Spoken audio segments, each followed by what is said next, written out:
Yo, Bakayalo, Konoyalo, et oui, on se retrouve pour la fameuse vidéo avec des images animées de Boruto 2 Blue Vortex chapitre 16. Mais avant de commencer la vidéo, instant auto-promo, bien évidemment, mon manga Wolfus, disponible légalement et gratuitement sur Manga Draft. Je te mets le lien en description, comme ça tu pourras cliquer dessus et après tu me fais un retour par rapport à ce banger. Je le répète, mon manga Wolfus qui est disponible légalement et gratuitement sur Manga Draft.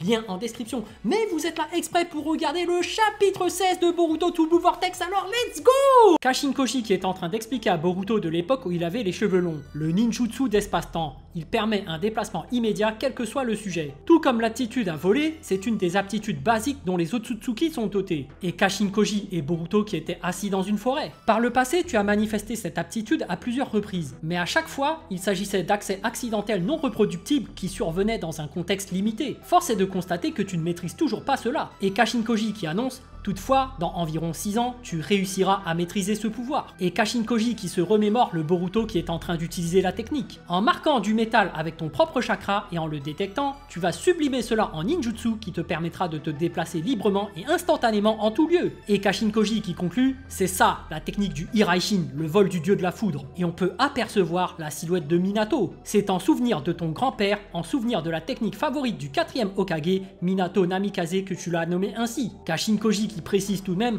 en réalité, il s'agit d'une technique différente. Tu ne connais pas le véritable Hiraishin. Jour après jour, à force de chercher à contrôler le ninjutsu d'espace-temps à ta façon, tu as inventé une réplique du Hiraishin qui produit presque le même résultat. Boruto qui est étonné: je l'ai inventé? Tu me prends pour un génie? Pour l'heure, ça me met la pression. Et Boruto qui se met à s'exercer au niveau d'un arbre. Le métal est le support approprié pour le marquage au chakra. C'est la réponse à laquelle tu es parvenu après de longs tâtonnements. Boruto qui regarde son épée et en déduit: le métal, alors ce sabre aussi. Kashin Koji qui confirme: bien sûr, shuriken, kunai, ornement, couvert, tout ce qui est en métal peut être un vecteur de transfert. Boruto qui fixe alors le kunai au niveau de l'arbre. S'il est à portée de vue, le transfert sera précis et simple. Et Kashin Koji qui explique: imaginons que des shurikens vecteurs déjà marqués de ton chakra se trouvent loin d'ici, un au nord et un autre au sud. Et Kashin Koji qui poursuit: tu vas détecter le chakra sur un vecteur et tenter un transfert. Cependant, dans ce cas-ci, tu ne peux pas savoir si tu atterriras au shuriken du nord ou au shuriken du sud. Boruto qui confirme: c'est vrai, ça me paraît difficile. Kashin Koji qui explique: s'il n'y avait toujours qu'un vecteur, il n'y aurait pas de problème. Mais dans ce cas, on ne profiterait pas de toute l'étendue de cette technique. C'est là que tu as réfléchi. Et on peut apercevoir un symbole de Konoha, un triangle et un hexagone. Tu as eu l'idée d'utiliser des symboles. Et Kashin Koji qui s'imagine également un rectangle, une spirale et un soleil. Tu as utilisé des vecteurs métalliques de formes différentes. Et en te figurant un symbole précis, tu as rendu possible le transfert dans un lieu souhaité, même éloigné. Boruto qui dit alors: je comprends.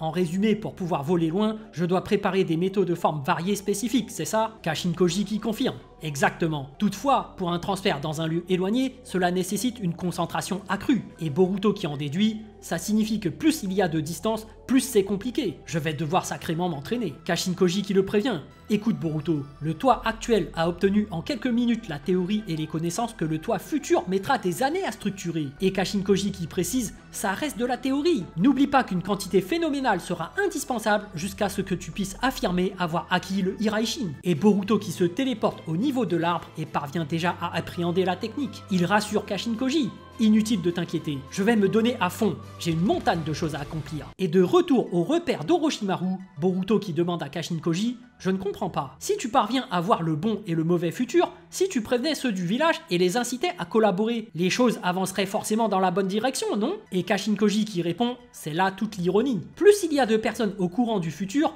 plus le futur risque de se trouver grandement changé. Kashin Koji qui ajoute: une fois qu'on est au courant, on ne peut plus agir comme si on ne l'était pas. Il en résulte un futur qui se ramifie de façon complexe et les prévisions deviennent encore plus difficiles. Et Kashin Koji qui fixe Boruto, au point que l'avantage de voir par avance le futur avec le Jippo, les 10 directions, perdent de son sens. Kashin Koji qui résume: écoute, bien ou mal, l'avenir revient à détruire le futur. Plus un individu connaît de nombreux futurs, plus il s'écarte grandement des rails de ce qui est appelé le destin. Il devient une présence hérétique qui rend le futur instable. Il devient une singularité. Boruto qui comprend: une singularité. Kashin Koji qui reprend. Pour avancer vers un futur positif, il est préférable que la majorité l'ignore. Pour nous, les singularités du destin, notre mission consiste à rester dans l'ombre et à pousser le futur à emprunter le bon chemin. Boruto qui est surpris. Nous, Kashin Koji qui confirme. Tout comme moi, tu es déjà, toi aussi, une singularité du destin. Et Boruto qui ne dit rien. Kashin Koji qui s'adresse alors à Ada. C'est pareil pour toi aussi, qui verra tôt ou tard nos informations, Ada. Et Ada qui comprend.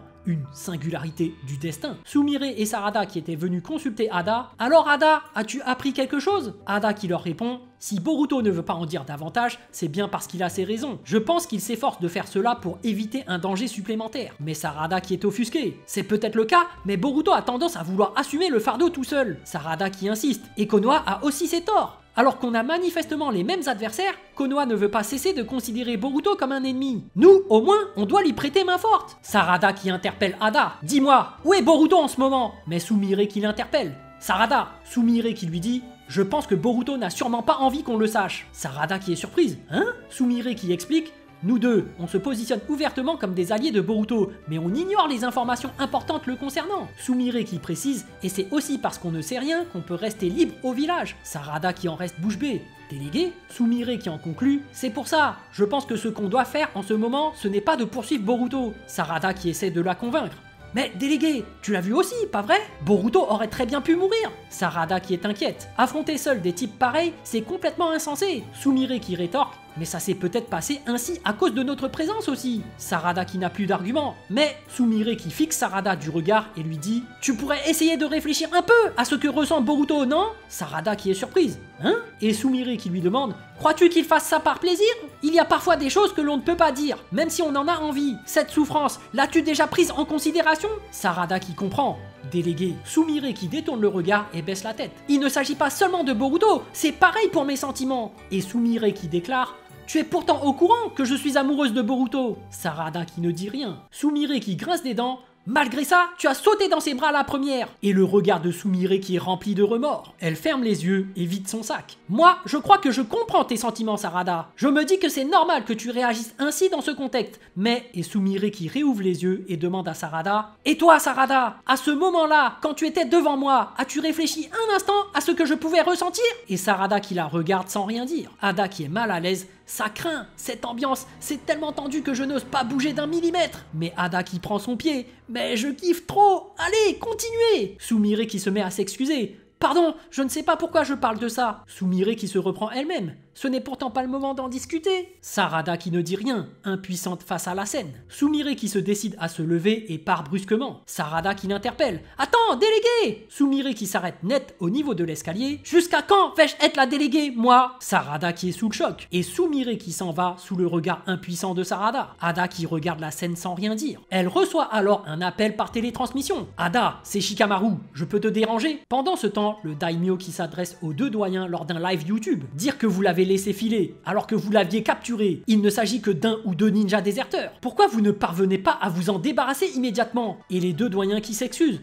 Nous sommes sincèrement navrés. Le daimyo qui leur ordonne « Capturez-les vite et éliminez-les ! Si vous n'y parvenez pas, le responsable devra en assumer les conséquences. » Les doyens qui s'exécutent. « Soyez rassurés, votre excellence, seigneur du feu, nous réglerons cette affaire selon vos désirs. » Et le Hokage qui est venu directement voir Ada. « Personnellement, je préfère éviter de te parler en direct. » Et Shikamaru qui n'est pas à l'aise. « J'ai du mal à réfléchir quand je te regarde. » Ada qui précise. Je ne voulais pas que l'équipe de détection nous entende. Quand tu es comme ça, un peu perdu, c'est mignon, j'aime bien. Shikamaru qui demande « Alors, comment ça se passe? Quelle est la situation à Suna ?» Ada qui répond « Malheureusement, tu avais vu juste. Un nouveau Shinju humain est né. » Ada qui ajoute « Son nom est Ryu. L'original est un jeune du village de Suna. » Shikamaru qui réagit « Tu parles de Shinki? Fais chier !» Et Ada qui ajoute « Et sa cible est le Kazekage. » Elle explique alors « Pour l'instant, il est scellé et est en sécurité. Mais Ryu peut rompre ce sceau, puisque c'est sa technique à l'origine. » Shikamaru qui en déduit « Si on ne vainc pas Ryu, Gaara sera en danger. Je vais envoyer une équipe à Suna de toute urgence. » Ada qui lui signale « Pour info, ce que j'ai vu, ce sont des images d'il y a quelques heures. Il ne s'agit pas de ce qui se passe en temps réel. » Shikamaru qui est surpris « Quoi ?» Et Ada qui explique « Parmi eux, il y en a un qui est embêtant. Quand je regarde avec le Senrigan, l'œil des milieux, il vient regarder dans mes yeux. Shikamaru qui est étonné. Une telle chose est possible? S'agit-il d'une aptitude? Ada qui répond: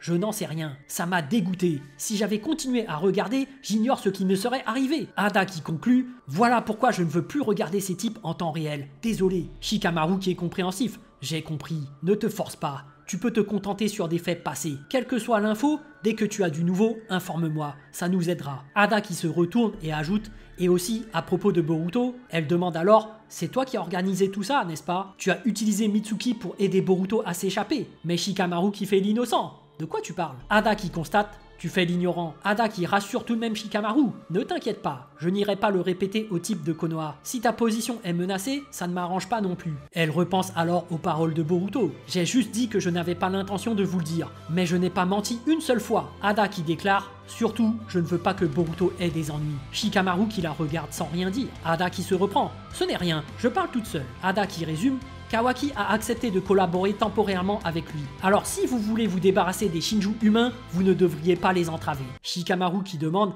Ada, je sais que Boruto a un mystérieux complice. L'as-tu vu? Shikamaru qui précise: il y a quelque temps, il est venu me parler sous l'apparence d'un crapaud. Ce crapaud me dit quelque chose. Shikamaru qui en déduit: Kashin Koji, c'est lui, n'est-ce pas? Et un crapaud qui surgit de la nuque de Ada: tu es perspicace, Shikamaru Nara, tu as deviné juste. Et Kashin Koji qui dit: écoute, je ne te transmets que l'essentiel. Tu ne me poseras aucune question, d'accord? Shikamaru qui est surpris. Quoi? Kashin Koji qui lui ordonne: Konohamaru Sarutobi, Sarada Uchiwa et Mitsuki. Envoie ces trois-là en mission au pays du vent. Et Kashin Koji qui annonce: Ryu ou Matsuri devraient se montrer sur place. Peut-être même les deux d'ailleurs. Vous devez les vaincre en coopérant avec les deux ninjas de Suna. Shikamaru qui est sceptique: attends, qu'est-ce que ça veut dire? Explique-toi. Donne-moi une raison convaincante. Mais Kashin Koji qui le rembarre: je te l'ai dit, aucune question. S'ils ne sont pas convaincus, à toi de trouver une raison plausible. Shikamaru qui ne comprend pas. Comment? Kashin Koji qui poursuit: autre chose, Himawari Uzumaki ne doit pas sortir de Konoha. Jura l'a prise pour cible. Si elle sort du village, cela risque de l'attirer.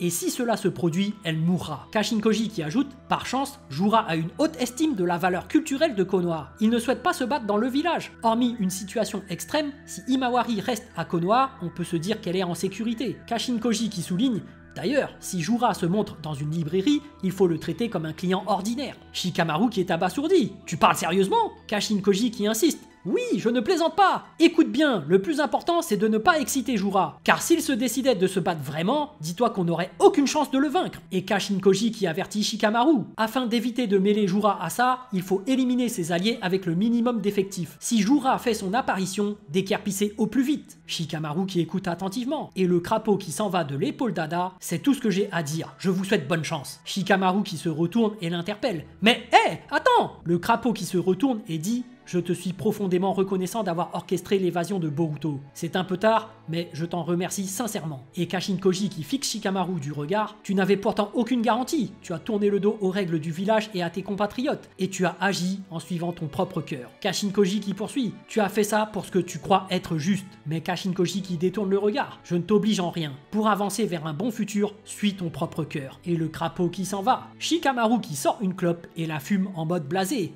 Ah là là, c'est lourd. Ada qui est en pleine réflexion: suivre son cœur. Sumire qui s'est isolée dans un coin et ferme les yeux. Elle est en pleine remise en question. Pourquoi j'ai dit une chose pareille? Sarada, Mitsuki et Konohamaru qui débarquent au pays du vent et Sarada qui songe en regardant vers l'horizon. Mitsuki qui l'interpelle: Sarada, ça ne va pas? Sarada qui répond: non, ce n'est rien, tout va bien. Konohamaru qui lui donne un avertissement: eh, ne reste pas dans le vague, les shinobi de Suna vont se moquer de toi. Et les deux silhouettes au-dessus des rochers qui l'interpellent: maître Konohamaru? Konohamaru qui les reconnaît: Yodo et Araya. Et Yodo et Araya qui accueillent Konohamaru, Sarada et Mitsuki dans leur pays. Soyez les bienvenus au pays du vent. Nous vous sommes reconnaissants de votre soutien. Konohamaru qui répond: on compte sur vous aussi. Allez, on y va. Et les deux équipes qui s'organisent au niveau d'un rocher survolant le désert. C'est la zone dans laquelle il y a ces colonnes de roches. C'est ici que mènent les coordonnées que l'on m'a indiquées. Mitsuki qui demande: maître, comment le 8e détient-il cette information? Je l'ignore, je sais juste qu'elle est fiable. À vrai dire, je suis sceptique aussi. Yodo qui s'adresse à Sarada: salut, ça fait longtemps. Elle constate alors: tu as changé de style, ce sont les goûts de ton mec? Sarada qui est gênée: hein? Non, ce ne sont pas. Yodo qui la coupe: ah ouais? Tu fais comme tu veux. Et Mitsuki qui espionnait avec ses jumelles annonce: ils sont là, les Shinju humains. Et on peut apercevoir Matsuri et Ryu au milieu du désert. Ils regardent un crapaud allongé sur le sol. C'est quoi, un crapaud? Et Matsuri et Ryu qui en déduisent, c'est un indice qui nous relie à Boruto.